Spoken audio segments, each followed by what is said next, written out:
I think there's very much a misconception about investing in operations solutions and corporate action solutions overall. A lot of times it's considered an operations area, cost area. There's no real element of profitability that you can make from investing in those solutions.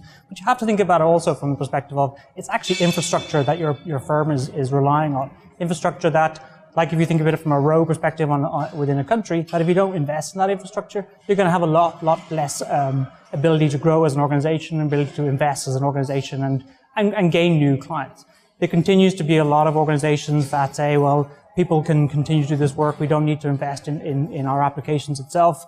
But actually, if you do that and continue to do that, you're going to lag behind a lot of your other competitors to manage the process, manage the corporate action process.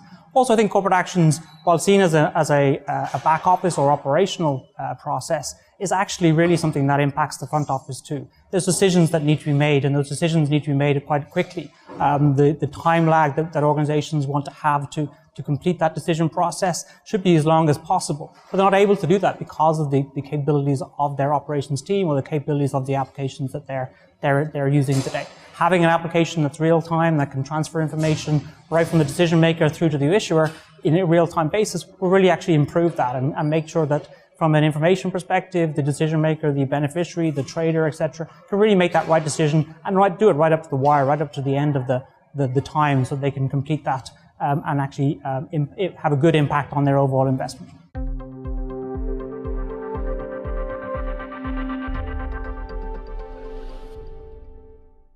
I think there's a number of drivers that are being considered by corporate action solution providers, particularly as the industry continues to expand and invest in technology. Particular areas that we're looking at are around managing the announcement process as a utility type of service. So you have organizations that are managing this process individually. They're all doing the same thing. It's somewhat of a commoditized type of process whereby if I'm doing what I'm doing to understand what's involved in this corporate action, and my peers are doing the same thing. So they're looking at, well, why do we do that together? Why are we investing individually to do this when we could actually reduce our overall costs? So that's a big consideration a lot of firms are looking at today. Then you have to think about it from a user perspective and how users use technology today overall, from a media perspective, from a social perspective, from a day-to-day point of view.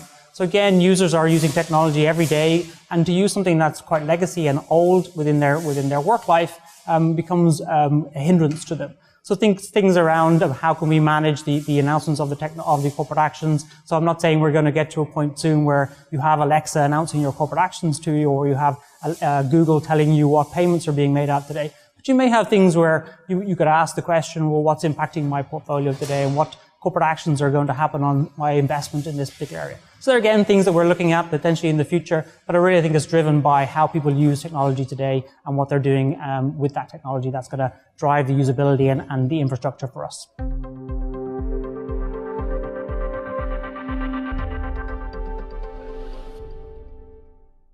I think it continues to be the quality of information that is being received from the sources that provide that corporate action to the beneficiary, to other firms. There continues to be different interpretations of what they're doing, what's happening within that corporate action. There continues to be areas where they get things wrong, they don't know the information soon enough. So I think if you look at it from the perspective of why is this going through so many intermediaries? Why is this not coming from the issuer directly? How can we manage that from the issuer perspective directly and update that information without actually having any human interaction needed? So it's looking at, well, should the issuer be using technology to manage that? I know they complete lots of papers and prospectus in relation to a corporate action, but managing it through a more of a technology-based information infrastructure will actually get that information to the users, to the beneficiaries sooner, and will actually get it to them in a more accurate and a better way, so there's no risk of them getting the wrong information and making wrong decisions.